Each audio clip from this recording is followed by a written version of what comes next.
Police probe death of St. Elizabeth farmer found under fallen tree limb. The St. Elizabeth police are investigating the death of a farmer whose body was found pinned beneath a fallen tree limb in Balaclava on Saturday.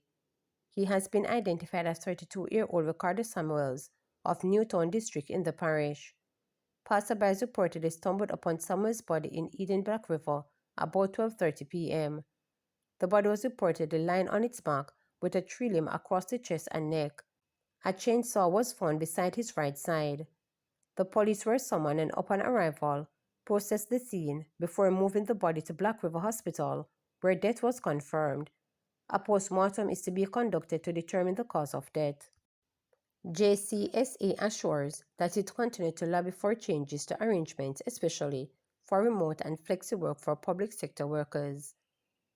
The Jamaica Civil Service Association has assured that it continues to lobby for changes to arrangements, especially for remote and flexi work for public sector workers. JCSA President Teacher Clark Griffiths noted that the association still has concerns about remote work, to include payment of utilities and repair of equipment used by staff members who work from home. The matter again came to a fore earlier this month when mold issues at the Administrator General's Department resulted in the workers taking industrial action, citing health risk. The JCSA was able to have some workers switch to remote and flexi work while the mold issue was being remedied. Mrs. Clark Griffiths pointed out that in general, many employers do not want to use the remote flexi work arrangement. She said there needs to be some agreement about compensating workers for subsidizing government resources while doing remote work. She pointed out that the 40-hour work week and overtime policy applies to all workers. She was given the country report at the Caribbean Public Service Association annual conference. But what we find is that a number of entities don't want flexible arrangement because some of them still believe that they are slaves and backer masters and that they have to be over persons for persons to perform. And there is the need for, education, public education, as to how we can effectively administer flexible work arrangement. I also have a concern about remote work, because I believe that the fact that you are working remotely and from home, you're subsidizing the government in terms of paying your own for lights and electricity and so on. And I'm concerned about the compensatory factor for the employee, which now have to use their resources to subsidize. Another area I'm concerned about is also whether or not if you're injured on the job, you're injured at home, how do you treat that? Secondly, when they give you their equipment to go home and there's an issue, are you responsible? Who pays for it? What we have included in our collective bargaining agreement is a 40-hour work week, which was already a legal case with the Police Federation where the public sector workers are expected to work 40-hour work week. Now, in our collective bargaining agreement, we asked for that to be enhanced. So every single person work for 40 hours, whether your 40 hours takes you up to Wednesday, and we eventually have a compressed work week, then the rest of the week should be left up to the workers to determine whether they use it for school activities, taking care of their children, etc. And so that's where the discussion about compressed work week and implementing the 40-hour work week.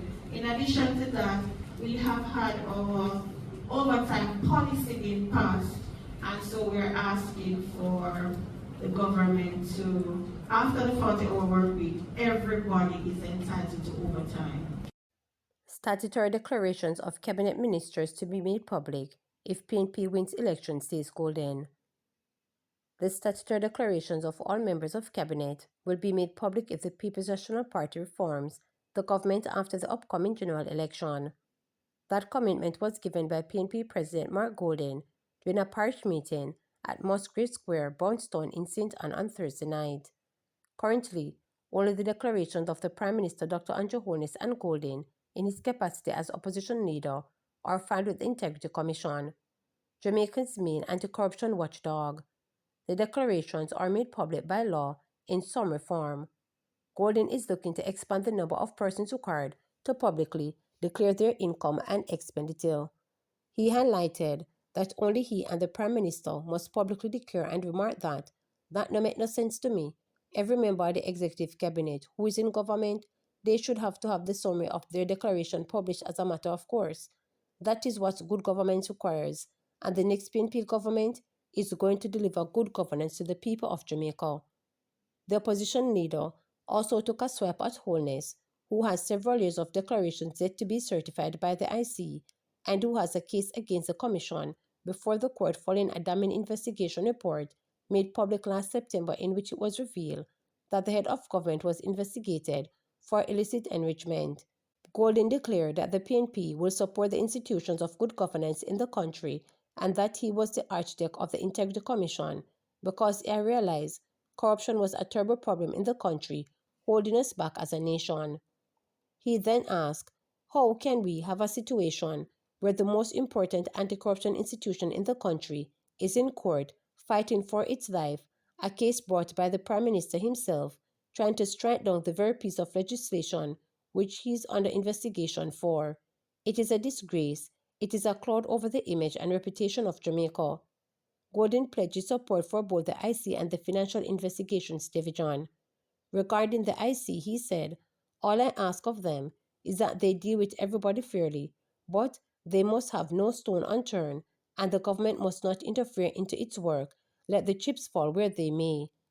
Golden also told party supporters that we will restore the office of the public ombudsman as an office that can look into hanky-panky in electoral matters and back conduct and provide some recourse to all of those who are doing wrong things right now, tearing down people poster and other wrong things. And he said the PNP will re-examine the so-called gag clause in the Integrity Commission Act which forbids the IC from even acknowledging that an investigation is underway to any individual until or unless such a probe is completed and an investigation report is tabled in Parliament. A joint select committee of the Parliament examined the act recently, voted to keep the gag clause in place. For Golden, the gag clause is too one-sided. We want a better balance between protecting people's reputation and transparency to ensure that wrongdoing is exposed. JLP's Margon slammed PNP proposed school day extension plan. Government Senator Marlon Margon has launched a sharp critique of the opposition People's National Party PNP following recent comments by its spokesman on education, Senator Damon Crawford, who proposed a 2-hour extension to the National School Day. According to Senator Margon, the idea is ill-advised and poorly thought out and fails to reflect the reality facing children, teachers, and families. Both teachers and students alike would be at risk of undue stress and burnout if the school day were to be extended by 2 hours, Margon stated. Teachers don't just teach, they prepare lesson plans and manage family responsibilities after already long demanding days. Similarly, students must attend to homework and extracurriculars. Trying to force more into a formal school day could be counterproductive based on the law of diminishing marginal returns, he added. Morgan dismissed the PNP's educational proposal as an attempt to win public favor without credible policy backing. What is quite evident at this point is that politically struggling, desperate and uninspiring PNP is doing everything in its power to garner attention, he argued. Like several other PNP policy proposals, the school day extension is neither well thought out, coherent, cogent, practical, nor credible. He accused the opposition of engaging in reckless political optimism, citing not only the school day proposal, but what he labeled as a false and misleading criticism of the Jamaica Teaching Council bill. The PNP is making up things as they go along, including their false and misleading criticism of the Jamaica Teaching Council bill and or recklessly throwing a raft of proposals into their confusing and toxic pot of policy prescription in an effort to see what sticks and attracts political support. The opposition People's National Party is merely being optimistic and politically expedient in their proposal for education, rather than being sober, coherent, and practical, Morgan noted. In contrasting the opposition's approach to the government, Senator Morgan pointed to the education reform already underway under the Andrew Holness-led administration. He cited the 2022 Partisans Report commissioned by Prime Minister Andrew Holness following a review of the post-2004 education system transformation and a cornerstone of the government's approach. The report produced 365 recommendations, some of which are either already implemented or in various stages of execution under the direction of the Education Transformation Oversight Committee. To subscribe, like, share, and click the notification bell for daily updates.